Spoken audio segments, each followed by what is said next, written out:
Assalamualaikum warahmatullahi wabarakatuh. Alhamdulillahi rabbil alamin. Lahun ni'matu wa lahul fadlu wa lahus sana'ul hasan. Wassalawatullahil barrir rahim wal malaikatil muqarrabin ala sayyidina wa maulana Muhammadin wa ala alihi wa ashabihi tayyibin tahirin. Allahumma la sahla illa ma ja'altahu sahla wa anta taj'alul hazna idza syi'ta sahla. Allahumma rzuqna al-ikhlasa fin niyyati wal qawli wal amal. Wa ba'du. Ila Nabiyil Mustafa sallallahu alaihi wasallam wa ikhwanihi minal anbiya'i wal mursalin wa syuhada'i was salihin, khususan ila sultanil awliya Syekh Abdul Qadir Al-Jilani wa Syekh Ahmad Ar-Rifai wa Syekh Bahaidin An-Naqsyabandi wa Syekh Abdullah Al-Harari wa ila arwahi muassis jam'iyyati Nahdlatul Ulama Syekh Muhammad Hashim Ash'ari wa Syekh Bisri Sansuri wa Syekh Abdul Wahhab Hasbuwah wa ila arwahi jami'i ahli al-qubur minal muslimin wal muslimat. Al-Fatihah. A'udzu billahi minasy syaithanir rajim. Bismillahirrahmanirrahim. Alhamdulillahi rabbil alamin. Ar-Rahmanir Rahim. Maliki yaumiddin. Iyyaka na'budu wa iyyaka nasta'in. Ihdinas siratal mustaqim. Siratal ladzina an'amta 'alaihim ghairil maghdubi 'alaihim waladdallin. Amin. Hadirin hadirat kaum muslimin muslimat, pemirsa Madu TV rahimakumullah. Alhamdulillah, mari kita bersyukur kepada Allah Subhanahu wa taala. Pada pagi hari ini Allah Subhanahu wa taala masih melimpahkan taufiknya kepada kita semuanya sehingga kita memiliki kemampuan untuk hadir dalam majelis ilmu, melanjutkan pengajian kita dalam kitab Mukhtasar Siratin Nabi wa Ashabihil Asyarah. Semoga Allah Subhanahu wa taala memberikan keberkahan dan ilmu yang bermanfaat bagi kita semuanya fid dunya wal akhirah. Amin ya rabbal alamin. Salawat dan salam semoga tetap terlimpahkan kepada Nabi Agung Nabi Muhammad sallallahu alaihi wasallam, para sahabatnya, keluarganya, serta seluruh umat Islam yang mengikuti beliau ila yaumil qiyamah. Hadirin rahimakumullah, mari kita ikhlaskan niat kita masing-masing, kita ngaji lillahi ta'ala. Kita sampai pada pagi hari ini penjelasan tentang akhlak Rasulullah sallallahu alaihi wasallam. Rasulullah sallallahu alaihi wasallam adalah a'lan nasi khuluqan, manusia yang paling tinggi akhlaknya, manusia yang paling agung akhlaknya, orang yang paling mulia akhlaknya. Rasulullah sallallahu alaihi wasallam karena tingginya akhlak beliau, karena agungnya akhlak beliau, sehingga beliau dipuji oleh Allah Subhanahu wa taala di dalam Al-Qur'an. Wa innaka la'ala khuluqin 'azim. Dan sesungguhnya engkau, wahai Muhammad, adalah orang yang benar-benar berakhlak yang sangat agung. Allah Subhanahu wa taala memuji beliau sebagai orang yang berakhlak yang agung, berakhlak mulia. Rasulullah Shallallahu Alaihi Wasallam secara umum akhlaknya adalah Al-Quran, sebagaimana dikatakan oleh Sayyidah Aisyah radhiyallahu anha ketika beliau ditanya tentang seperti apa atau bagaimana akhlak Rasulullah Shallallahu Alaihi Wasallam, beliau menjawabnya kana khuluquhul Quran. Akhlak Rasulullah Shallallahu Alaihi Wasallam itu Al-Quran. Artinya semua akhlak mulia yang diperintahkan oleh Al-Quran maka beliau melakukannya. Dan semua akhlak tercela, akhlak yang buruk yang dilarang oleh Al-Quran maka beliau meninggalkannya. Itu yang dimaksud dengan bahwa akhlak Rasulullah adalah Al-Quran. Akhlak-akhlak mulia yang dianjurkan, diperintahkan dalam Quran, maka beliau mempraktekkannya dalam kehidupan sehari-hari beliau. Dan sebaliknya akhlak-akhlak tercela, maka beliau tinggalkan. Bahkan salah satu misi Rasulullah Shallallahu Alaihi Wasallam adalah memperbaiki akhlak. Karena di masa jahiliyah akhlak itu bobrok, moral manusia ketika itu rusak, sehingga Nabi datang diantaranya adalah untuk menyempurnakan akhlak yang mulia. Beliau bersabda, innama bu'ithtu liutammima makarimal akhlak. Nah, sesungguhnya aku itu diutus untuk menyempurnakan akhlak yang mulia. Hadirin rahimakumullah. Karena itu ketika kita membahas tentang akhlak-akhlak Rasulullah Shallallahu Alaihi Wasallam, maka patut bagi kita untuk memahaminya dengan benar-benar, kemudian berusaha untuk meneladani Rasulullah Shallallahu Alaihi Wasallam. Karena orang yang berakhlak mulia pahalanya sangat besar. Ini salah satu inti dari ajaran Islam. Selain akidah dan ibadah adalah akhlak.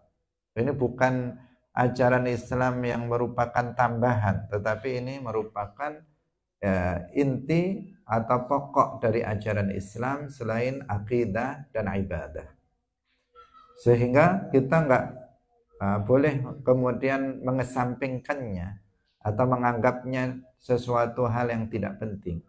Tetapi ini adalah hal yang sangat penting, bahkan pahalanya sangat besar sekali.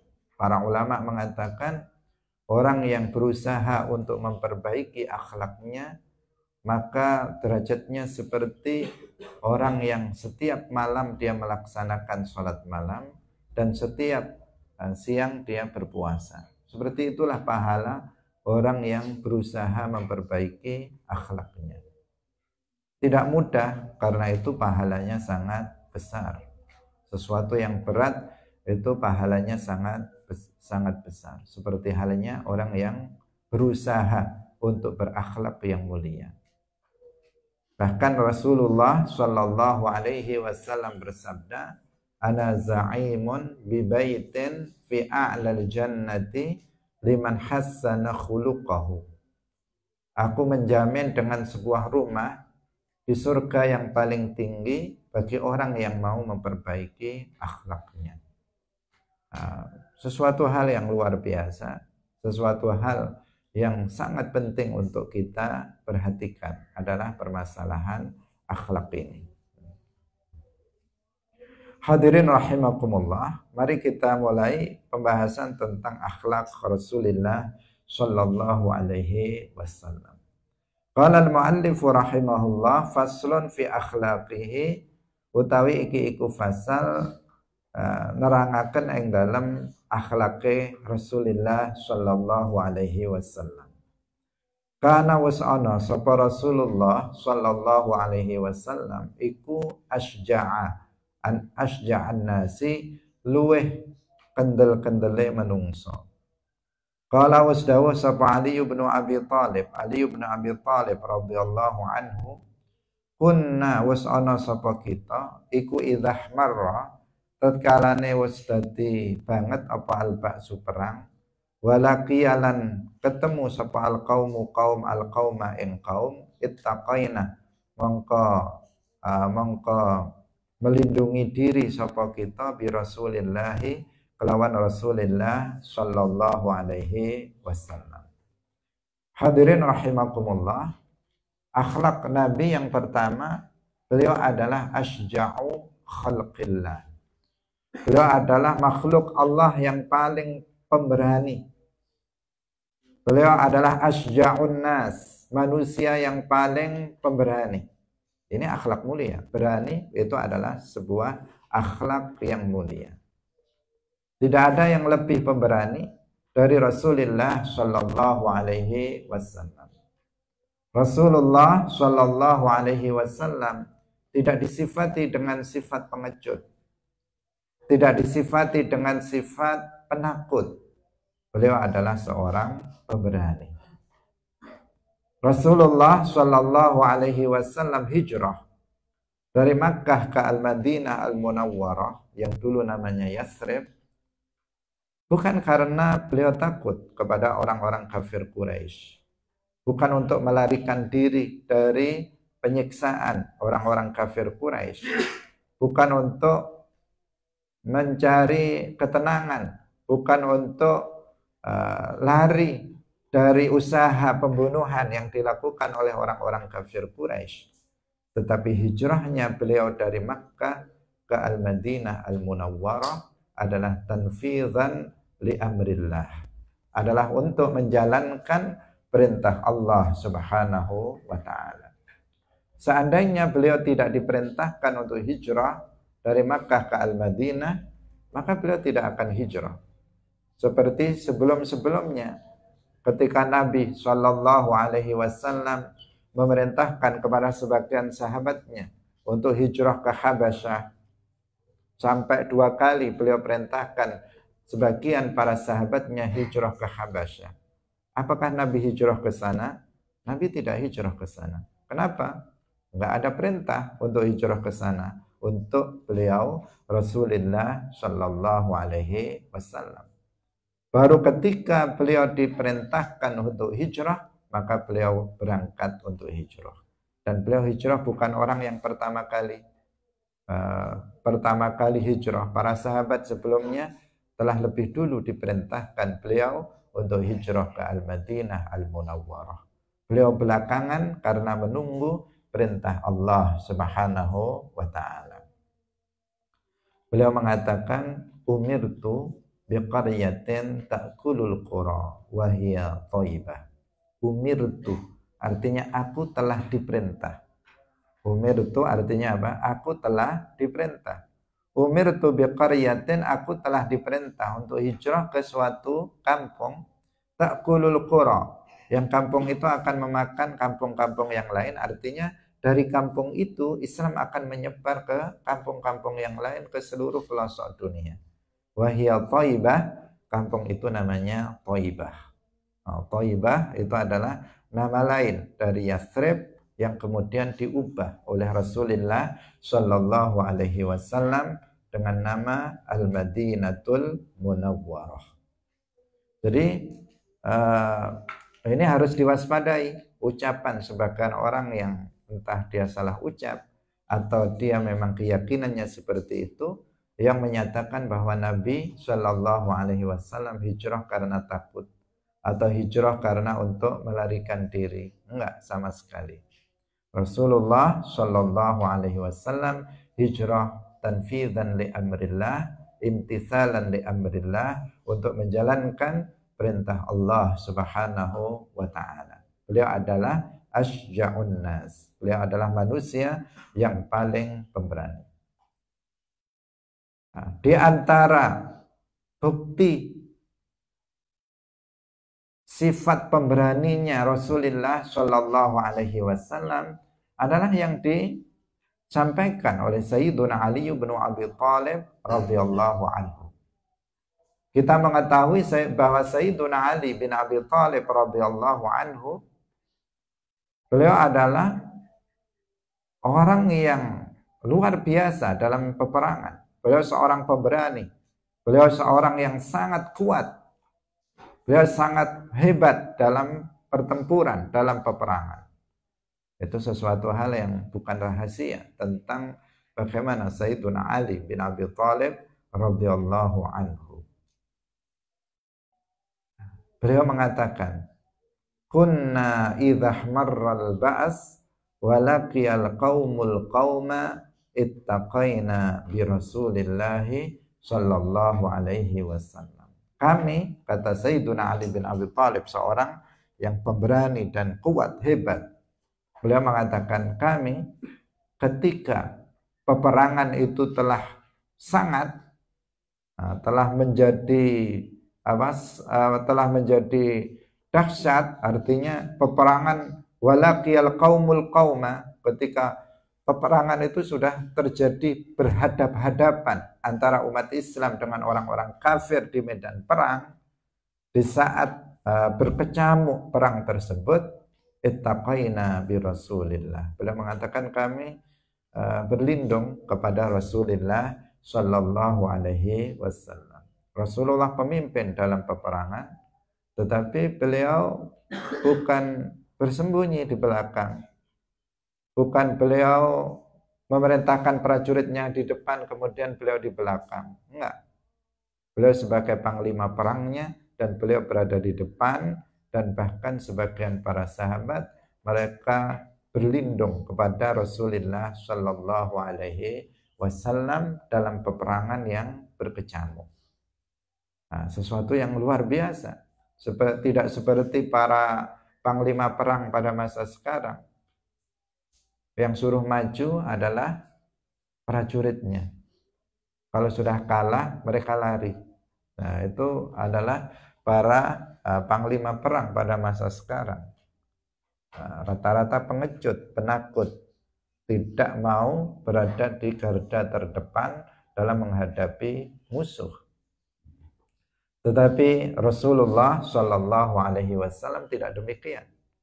Rasulullah Shallallahu Alaihi Wasallam orang yang paling pemberani. Beliau di depan ketika perang berkecamuk, badan beliau yang sangat kuat seperti yang kita gambarkan kemarin. Para sahabat mereka sebagian berlindung di balik badan Rasulullah Shallallahu Alaihi Wasallam. Hadirin rahimakumullah, ini harus kita tiru sifat pemberani yang dicontohkan oleh Rasulullah Shallallahu Alaihi Wasallam. Kamu jangan jadi seorang pengecut, jangan jadi seorang yang penakut. Ini itu takut, mau mau ke sana takut, mau ke sini takut, mau tampil di depan takut. Entah apa yang ditakutkan, tetapi sebagian mentalnya ciut, mentalnya itu tempe, artinya dia tidak menjadi seorang pemberani yang serba takut, mau melakukan ini takut, padahal itu sesuatu hal yang baik, sesuatu hal yang terpuji, tetapi dia kemudian takut dalam melakukannya. Rasulullah Shallallahu Alaihi Wasallam seorang pemberani. Ini poinnya. Wa kana lan ana sapa Kanjeng Nabi iku askhon nasi, wong kang paling lumo. Masuila, ma perkara suila kang den jaluk apa ma. Masuila ora ya, masuila manya nafia ma. Masuila ora den jaluki sapa Kanjeng Nabi sayan ing suwi-wiji qatu babar pisan. Faqala nuli ngucap sapa Kanjeng Nabi la ora. Rasulullah Shallallahu Alaihi Wasallam adalah orang yang paling pemurah, orang yang paling dermawan. Apapun orang datang minta sesuatu kepada Nabi pasti dikasih. Pasti dikasih. Ini sesuatu hal yang sangat sulit, sangat sulit. Tetapi Rasulullah Shallallahu Alaihi Wasallam seperti itu. Enggak dimintai sesuatu apapun kecuali beliau kemudian mengatakan enggak pernah. Beliau seperti itu. Misalnya ada orang datang, ya Rasulullah saya minta ini, Kemudian enggak boleh, enggak pernah seperti itu. Setiap orang datang minta sesuatu kepada Nabi, maka Nabi pasti memberikannya. Nabi akan mengasihkannya kepada orang tersebut. Nah, beliau adalah orang yang paling dermawan. Tidak pernah menolak dari seseorang yang meminta sesuatu kepada beliau. Dan Rasulullah Shallallahu Alaihi Wasallam seperti yang kemarin kita gambarkan, beliau memiliki banyak harta. Sebelumnya beliau itu yatim, beliau miskin, tetapi Allah Subhanahu Wa Taala kemudian memberikan banyak harta kepada beliau, khususnya di saat kemudian sudah terjadi banyak peperangan di antara umat Islam dan juga orang-orang kafir dalam rangka untuk mendakwahkan ajaran-ajaran Islam. Di saat itu banyak harta-harta rampasan perang sehingga Rasulullah Shallallahu Alaihi Wasallam memiliki banyak harta. Tetapi harta beliau tidak disimpan. Harta beliau tidak kemudian ditabungkan dengan alasan untuk masa depan. Enggak. Harta yang beliau miliki tidak untuk membangun rumah, tidak untuk berfoya-foya, bersenang-senang, enggak. Harta yang beliau miliki diberikan kepada setiap orang datang minta dikasih, setiap orang datang minta dikasih, setiap orang datang minta dikasih. Itulah Rasulullah Shallallahu Alaihi Wasallam, enggak pernah menolak seseorang yang meminta sesuatu kepada beliau. Ini juga akhlak yang mulia, yang patut untuk kita teladani, patut untuk kita contoh. Kebanyakan kita kan mikir kalau ada seseorang minta sesuatu. Jangankan minta, hutang saja kita mikir, dikasih apa enggak ya, dikasih apa enggak ya, mikir. Apalagi seseorang datang hanya sekedar minta. Rata-rata seseorang, kok enak kali kamu minta, dia bilang seperti itu. Nabi enggak. Setiap orang yang datang meminta sesuatu kepada beliau, maka beliau pasti akan memberikannya. Beliau orang yang paling dermawan, tidak pernah menolak seseorang yang meminta sesuatu kepada beliau. Masu'ila syai'an qattu faqala la. Enggak pernah mengatakan enggak, itu enggak pernah. Selalu beliau memberikannya kepada orang tersebut. Dan ini penting ya. Sifat dermawan ini sangat penting. Sifat dermawan ini sifatnya Nabi, juga sifatnya para aulia, sifatnya para wali, sifatnya seorang muslim yang sempurna. Sifat dari seorang muslim yang tidak cinta terhadap dunia, itu adalah kedermawanan. Rata-rata para wali Allah itu orang-orang yang sangat dermawan. Itu sifat yang melekat, yang sering melekat kepada mereka. Dan ini juga salah satu kunci keberhasilan dalam dakwah. Para da'i, para mubaligh, para da'i itu kalau memiliki sifat dermawan, maka apa yang dia ajarkan, apa yang dia lakukan, yaitu berupa dakwah Islam, akan mudah diterima oleh seseorang. Akan mudah diterima oleh seseorang, seperti misalnya Al-Imam Ahmad Ar-Rifai juga terkenal sangat dermawan sekali. Selain beliau mutawadhi, selain beliau orang yang rendah hati, beliau juga seorang yang dermawan. Kalau kita melihat para aulia, para wali-wali Allah, kisah mereka, bagaimana kedermawanan mereka, maka kita akan takjub. Bahkan mereka kadang memberikan makan kepada para jamaah itu bukan hanya puluhan, bahkan ratusan atau ribuan orang. Dia menanggung semua kebutuhan, semua makannya, semua minumnya mereka yang hadir dalam majelis. Itu sesuatu hal yang tidak aneh bagi para aulia illah.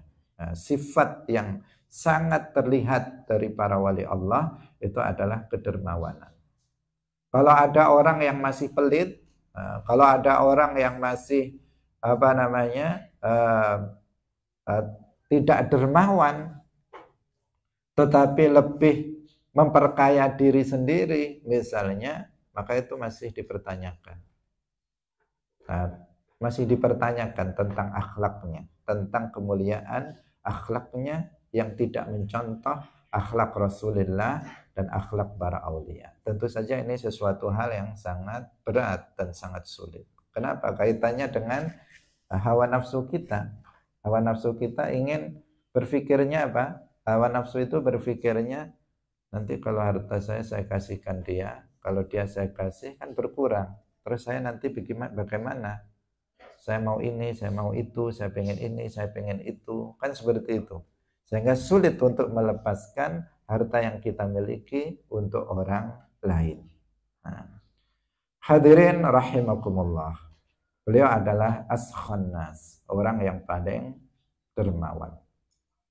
Wa kana ahlaman nas, wa kana lan ana sapa Kanjeng Nabi iku ahlaman nasi wong kang paling aris-arise menungso. Aris hilm, sifat hilm, memiliki sifat hilm. Beliau adalah halim. Nah, halim itu bagaimana? Halim itu artinya orang yang tidak mudah marah. Nah, orang yang tidak mudah untuk marah. Ketika ada orang bodoh yang memperlakukan dia dengan perlakuan yang kurang layak, yang kurang baik, maka dia tidak mudah untuk marah. Dia bisa bersabar. Dia bisa menahan dirinya untuk kemudian tidak buru-buru marah. Itu namanya sifat hilm atau halim. Jadi tidak cepat marah, itu maknanya halim. Nah, terkadang sebagian atau kebanyakan kita ini kan cepat marah. Padahal orang itu kan memang orang bodoh. Orang bodoh itu bagaimana? Sikapnya kadang tidak dipikirkan. Ketika dia ngomong dengan kita semaunya, ketika dia bersikap di hadapan kita semaunya, namanya juga orang bodoh, orang embongan, misalnya orang jalanan. Kita harus mengerti ketika seperti itu kita harus memiliki sifat hilm. Jangan buru-buru marah, jangan terburu kita untuk emosi. Redam emosi itu. Jangan buru-buru untuk emosi menghadapi orang yang seperti itu. Itulah namanya halim. Nah, Rasulullah Shallallahu Alaihi Wasallam adalah ahlaman nas. Tidak mudah marah beliau ketika menghadapi perlakuan orang-orang bodoh. Bagaimana kita melihat Nabi ketika beliau di Makkah Al-Mukarramah, ketika beliau berdakwah.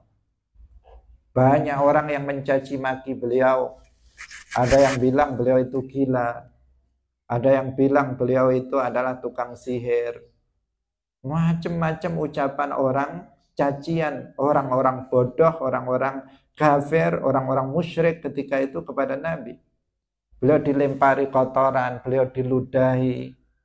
Apakah beliau kemudian langsung marah karena seperti itu? Kalau kita mungkin langsung marah. Nggak mikir apa-apa lagi, kita mungkin langsung emosi ketika dicaci, dicela, sesuatu yang tidak benar tentang beliau, dihina, dilecehkan, diludahi, dilempari kotoran. Kalau orang seperti kita sudah langsung kalap langsung dan kemudian bisa kita melakukan apa saja terhadap orang yang memperlakukan kita seperti itu. Tapi hendaknya kita enggak seperti itu. Artinya kebanyakan kita banyak yang kayak begitu. Tapi Nabi, beliau bersabar. Bahkan seperti yang kita ceritakan, beliau menyuapi seorang Yahudi buta. Beliau menyuapinya di hadapan Nabi. Di saat beliau menyuapinya, si Yahudi itu menghina beliau. Beliau mencaci maki di saat beliau menyuapinya. Orang itu mencaci maki di hadapan orang yang berbuat baik kepadanya. Tapi apakah Nabi ya udah nggak makan sendiri kamu, atau udah kamu nggak usah makan misalnya, atau misalnya kan dia buta atau langsung ditapuk aja mulutnya. Nabi nggak melakukan itu. Nabi halim, beliau bisa meredam amarahnya, beliau bisa meredam emosinya. Beliau tidak marah kepada dia. Itu namanya sifat hilm. Nah, dikatakan kana ahlaman nasi. Beliau adalah orang yang paling sabar. Beliau bisa tidak mudah marah terhadap perlakuan bodoh dari orang-orang yang bodoh. Hadirin rahimakumullah, kita lanjutkan kembali. Wa kana lan ana sapa Kanjeng Nabi iku asyadda wong kang paling banget apane hayaan hayaan malune isine minal azra'i tinimbang sangking gadis fi khidriha ing dalem pingitane azra. La yuthbitu ora netepaken sapa Kanjeng Nabi basarahu ing peningale Kanjeng Nabi fi wajhi ahadin ing dalam wajahe wong suci. Sifat berikutnya yang keempat, yang pertama tadi beliau adalah asja'un nas, manusia yang paling pemberani. Yang kedua beliau adalah askhan nas, manusia yang paling dermawan. Yang ketiga beliau adalah ahlaman nas, manusia yang paling sabar. Kemudian yang keempat beliau adalah asyaddun nas hayaan. Beliau adalah orang yang paling pemalu. Orang yang sangat pemalu, bahkan lebih dari sifat malunya lebih dari azra fi khidriha, yaitu seorang gadis. Azra itu seorang anak perempuan yang sudah menginjak baligh, sudah masuk usia baligh, dia gadis. Itu biasanya kan pemalu. Tapi gadis zaman dulu. Kalau gadis zaman sekarang kayaknya sudah banyak yang berubah. Nah, yang masih ada yang seperti itu. Gadis pada masa lalu itu ini bukan mutlak ya, bukan mutlak. Sekarang juga tidak mutlak. Artinya kita melihat perubahan sekarang, banyak gadis-gadis yang nggak punya malu. Tetapi pada umumnya sifat gadis yang asli, yang asli itu adalah dia adalah seorang yang pemalu. Sehingga dikatakan azra, seorang gadis yang dia biasanya karena malunya di dalam rumahnya itu dia menyendiri, dia nggak mau kumpul dengan yang lainnya karena rasa malu yang ada pada dirinya. Nah, itu yang disebut dengan al-azra fi khidriha. Nah, malunya Nabi, sifat malunya Nabi itu melebihi itu. Melebihi seorang gadis yang dalam pingitannya. La yuthbitu, sehingga digambarkan tentang beliau yang menunjukkan bahwa beliau adalah seorang pemalu. La yuthbitu basarahu fi wajhi ahadin. Beliau kalau berbicara dengan seseorang, maka beliau tidak terus memandang wajahnya, lawan bicaranya. Dia tidak selalu memandang wajah lawan bicaranya, tetapi terkadang beliau menundukkan kepalanya. Terkadang melihat wajahnya, kemudian melihat ke bawah. Tidak terus-menerus menatap pada wajah lawan bicaranya. Kenapa? Karena beliau malu, sifat malu yang ada pada dirinya, sehingga tidak memantengi atau tidak tetap pandangannya pada wajah orang tersebut. Nah, ini yang menggambarkan sifat pemalunya Rasulullah Shallallahu Alaihi Wasallam. Dan ini nggak bertentangan dengan sifat berani. Ya, sifat malu ini sifat yang tidak bertentangan dengan sifat berani. Nggak bertentangan, karena sebagian orang alasannya malu, kemudian dia nggak berani. Kenapa kamu nggak mau mengajar? Saya malu. Atau kenapa kamu tidak? Itu malu yang apa namanya? Mazmum. Karena al-haya, malu itu ada dua macam. Al-haya'u al-mamduh wal haya'u al-mazmum. Al-haya'ul mamduh, malu yang terpuji, itu adalah malu dari melakukan perbuatan-perbuatan yang maksiat, perbuatan-perbuatan yang diharamkan. Mau melakukan sesuatu yang haram, dia malu. Maka ini mamduh, sesuatu yang terpuji.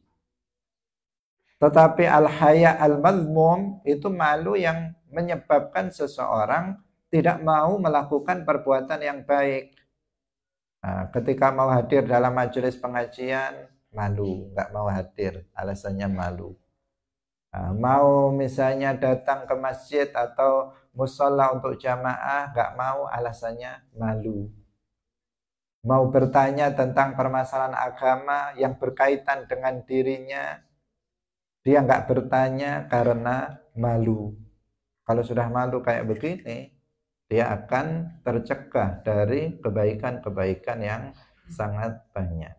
Nah, sehingga pernah kita sebutkan perkataan dari Sayyidah Aisyah radhiyallahu anha yang memuji kaum perempuan dari kalangan Ansar.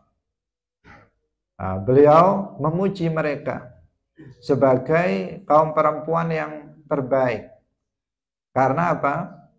Karena malu yang ada pada diri mereka itu tidak menghalangi mereka untuk belajar ilmu agama, untuk bertanya dalam permasalahan-permasalahan agama.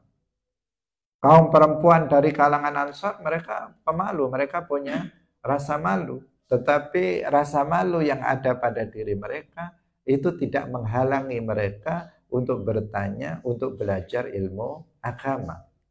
Sehingga dipuji oleh Sayyidah Aisyah. Beliau mengatakan ni'man nisa nisaul ansar la yamna'uhunna al-haya'u min ayatafaqqahna fid-din. Sebaik-baik perempuan adalah perempuan dari kalangan Ansar. Malu yang ada pada diri mereka tidak mencegah mereka dari belajar ilmu agama. Ini dipuji oleh Sayyidah Aisyah radhiyallahu anha. Karena ada sebagian orang dan banyak jumlahnya yang malu karena malu untuk melakukan kebaikan.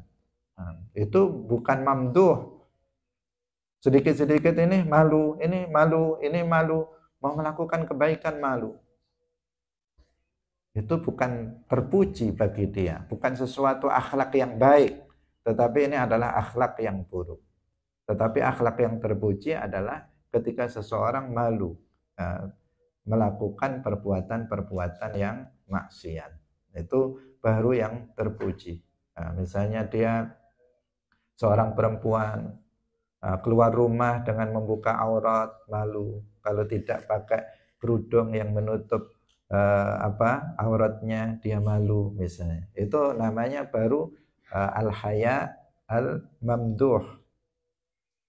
Yang malu yang menjadikan seseorang itu berhenti atau tidak melakukan perbuatan-perbuatan yang buruk, yang tercela. Hadirin rahimakumullah, kita lanjutkan kembali. Wa kana lan ana sapa Kanjeng Nabi iku la yantaqimu ora marah, ora muring-muring sapa Kanjeng Nabi. Bili nafsihi krana awak dhewene Kanjeng Nabi.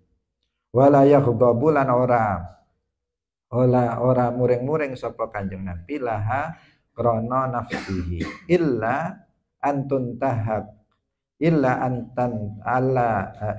antun tahaka kejaba yen den lakoni apa hurumatullahi pira-pira perkara kang den haramaken Allah. Fayakunu mangko ana sapa Kanjeng Nabi iku lillahi krana Allah yang taqimu marah sapa Kanjeng Nabi. Wa idza ghadiba lan tatkalane muring-muring sapa Kanjeng Nabi iku lillahi krana Allah. Mongko iku krana Allah. Lam yakum li ghadabihi ahad. Lam yakum ora jumeneng li ghadabihi maring ghadabi Kanjeng Nabi sapa ahadun wong suwiji. Hadirin rahimakumullah. Nah, sekarang akhlak berikutnya bahwa Nabi itu bukan seorang yang emosional. Bukan orang yang emosional, orang yang pemarah, bukan. Pemarah dalam arti marah karena urusan dirinya. bukan seorang yang mudah emosi atau marah karena urusan diri sendiri, seperti kebanyakan kita. Rata-rata kita itu marah karena apa? Karena diri kita terganggu, karena kehormatan kita terganggu, maka kita marah. Karena sesuatu milik kita diambil, kita marah. Karena apa namanya? Karena diri kita atau keluarga kita diganggu, maka kita kemudian menjadi emosi karenanya. Karena emosi itu, kemarahan itu rata-rata itu muncul dari sifat kibir yang ada di dalam hati, sifat sombong yang ada di dalam hati. Sombong itu dia merasa lebih dari yang lain. Ketika itu diganggu, maka dia akan muncul sifat marah itu. Nah, dia akan emosi, dia akan marah di saat itu. Karena kepentingan pribadinya itu diganggu oleh orang lain. Maka dia akan marah terhadap orang yang dia anggap mengganggu kepentingan dirinya. Rasulullah Shallallahu Alaihi Wasallam enggak. Ketika diri pribadi beliau itu dicela, dihina, ketika diri pribadi beliau itu diganggu oleh orang lain, beliau enggak marah. Ketika beliau diludahi, ketika beliau dilempari kotoran, ketika beliau dihina sebagai orang gila, dihina sebagai penyihir, beliau tidak marah. Tetapi di saat agama Allah itu diganggu, di saat perbuatan-perbuatan yang haram itu dilakukan, maka Nabi akan marah. Nah, Nabi akan marah. Yang kemarin kita sebutkan di sini ada semacam urat yang terlihat karena kemarahan beliau lillah, karena Allah. Al-ghadabu lillah, marah karena Allah. Ini juga akhlak yang tidak mudah. Nah, tidak mudah. Marah karena Allah itu tidak mudah. Kebanyakan kita marahnya itu adalah karena kepentingan pribadi kita. Rata-rata seperti itu. Bukan karena Allah Subhanahu wa ta'ala. Itu yang harus kita waspadai. Sangat sulit menjadi seorang yang halim, yang tidak mudah untuk marah. Kemudian apabila marah kemudian hanya karena Allah, bukan karena dirinya ataupun keluarganya, itu sesuatu hal yang sangat berat. Tetapi kita harus berusaha mencontoh Rasulullah Shallallahu Alaihi Wasallam. Dalam masalah ini nggak ada yang menyerupai. Lam yakum li ghadabihi ahad. Marah dengan modelnya Nabi itu nggak ada seseorang yang menyerupai. Artinya dari sisi sifat-sifatnya. Kalau beliau marah karena Allah, itu sangat kuat marahnya. Tapi marahnya karena Allah, bukan karena emosi, bukan karena hawa nafsu, bukan karena mempertahankan kehormatan, bukan karena mempertahankan kedudukan, tetapi beliau marah lillah.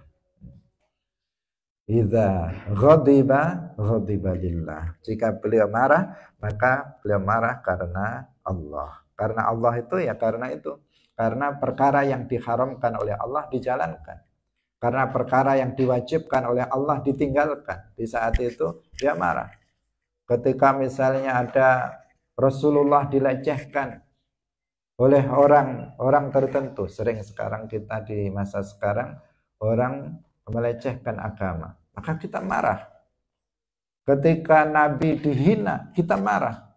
Ketika Al-Quran misalnya diinjak-injak, dihina oleh orang kafir, maka kita marah. Itu sudah semestinya, sudah tempatnya kita untuk marah.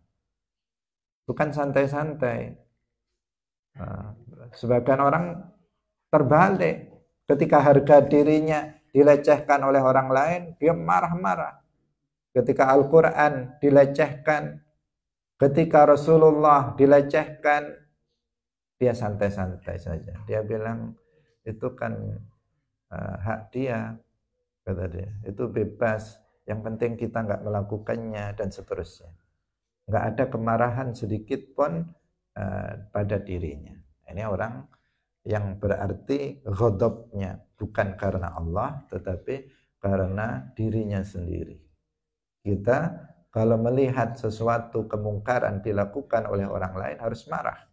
Meskipun kemarahan itu tidak kemudian mesti diluapkan dalam bentuk memukul atau menendang atau melakukan hal-hal yang tidak diperbolehkan.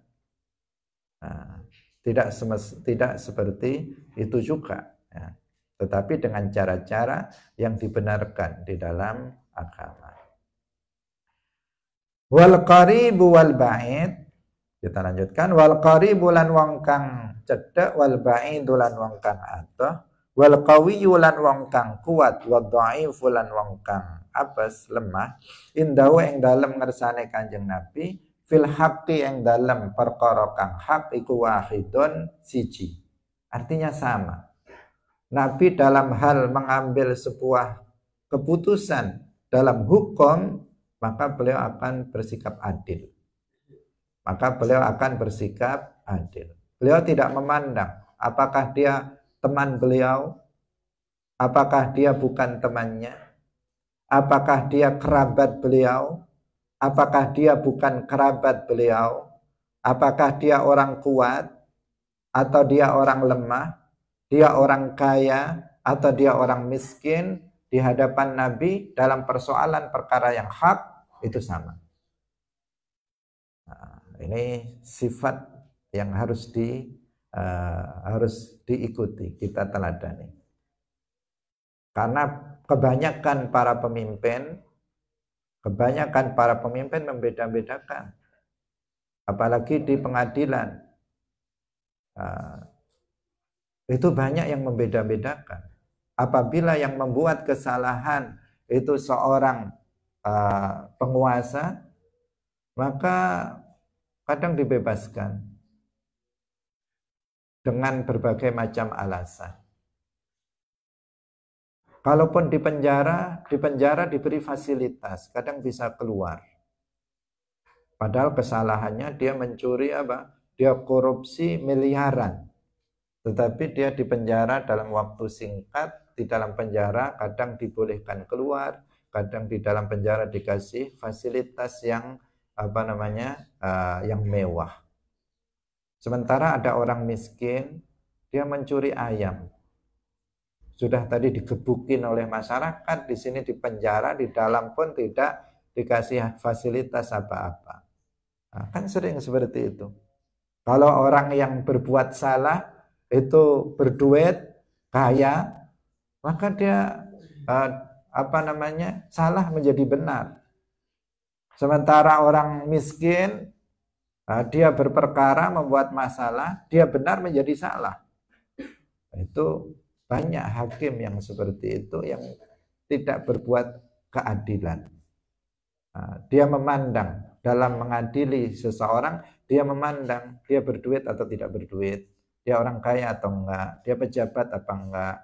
Kalau dia orang biasa-biasa saja, sangat tegas, langsung diputuskan tanpa berpikir macam-macam. Tetapi kalau dia orang yang kaya, pejabat, dan seterusnya, maka dia mikir-mikir untuk menjatuhkan, apalagi orang tersebut menjanjikan duit untuk dia, maka keputusan bisa berubah untuk orang kaya, bisa berubah untuk orang yang kuat, orang yang memiliki kekuasaan. Itu bukan akhlak Nabi yang seperti itu. Bahkan Rasulullah Shallallahu Alaihi Wasallam dalam ucapan yang terkenal, beliau mengatakan, walau anna Fatimata binta Muhammadin saraqat laqata'tu yadaha. Beliau mengatakan, seandainya, ini seandainya, karena Fatimah nggak melakukan itu, karena Fatimah seperti telah kita sampaikan, beliau adalah perempuan yang paling mulia, salihah, min auliya illah.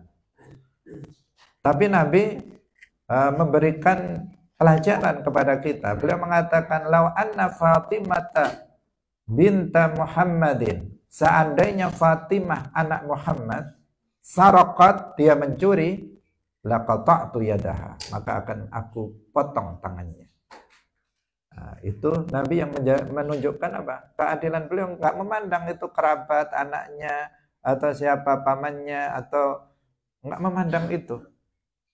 Dan itulah yang semestinya dicontoh dari Rasulullah Shallallahu Alaihi Wasallam yang bisa berbuat adil kepada siapapun tanpa pandang bulu, tanpa melihat siapa orang tersebut, yang dilihat hanya al-haq, mana yang benar. Beliau secara objektif menilai kebenaran, tidak memandang kepada status orang yang diadilinya. Hadirin rahimakumullah. Satu lagi, wa ma'aba ta'aman qattu. Wa ma'aba lan ora nyela sapa Kanjeng Nabi ta'aman ing panganan qattu babar pisan. Ini istahahu lamun ngersakaken sapa Kanjeng Nabi ing panganan, akalahu mongko mangan sapa Kanjeng Nabi ing ta'am. Wa illam yastahihi lan lamun ora ngersakaken sapa Kanjeng Nabi ing panganan, tarokahu mongko ninggal sapa Kanjeng Nabi ing ta'am. Nah, ini akhlak penting juga untuk kita perhatikan. Semua akhlak Nabi luar biasa, kita harus berusaha untuk mencontohnya. Dikatakan bahwa Nabi nggak pernah mencela makanan sama sekali. Beliau nggak pernah mencela makanan, ini kurang asin, ini kurang kurang gula, ini kurang itu, nggak enak. Makanan kok kayak begini misalnya, itu nggak pernah dilakukan oleh Rasulullah Shallallahu Alaihi Wasallam. Sama sekali beliau tidak pernah mencela makanan yang dihidangkan kepada beliau. Jika beliau mau memakannya, maka beliau memakannya. Kalau beliau tidak mau memakannya, kemudian beliau tidak memakannya tanpa mencela. Beliau tidak memakannya tanpa mencela makanan itu, tanpa menyebutkan aib dari makanan tersebut, yang ini, yang itu, dan seterusnya. Nah, tidak seperti kebanyakan kita. Kebanyakan kita apa? Kalau makanan enak, dihabiskan, lupa dengan temannya. Tetapi kalau misalnya makanannya nggak enak, terus dicacat, lisannya terus ngomong saja, makanan kayak begini, kurang begini dan kurang begitu dan seterusnya. Jangan seperti itu, jangan seperti itu. Kalau kamu nggak mau, udah nggak usah makan, tanpa ngomel. Kalau kamu mau memakannya, silahkan dimakan. Ini akhlak yang mulia yang diajarkan oleh Rasulullah Shallallahu Alaihi Wasallam. Hadirin rahimakumullah, demikian pengajian kita pada pagi hari ini. Semoga kita bisa mencontoh akhlak Rasulullah Shallallahu Alaihi Wasallam dalam kehidupan kita sehari-hari. Tentu saja sedikit demi sedikit. Kita orang biasa yang kita bisa berusaha. Kita belum sempurna, tetapi kita berusaha untuk senantiasa belajar bagaimana berakhlak yang mulia, meneladani Rasulullah sebagai uswatun hasanah bagi kita umatnya. Barakallahu fikum, wallahul muwaffiq ila aqwamit thariq. Wassalamualaikum warahmatullahi wabarakatuh. La ilaha illallah. Allahumma salli ala sayyidina Muhammad wa ala alihi wa sahbihi wa sallim. Rabbi ghfirli wa liwalidayya wa lil mu'minina wal mu'minat.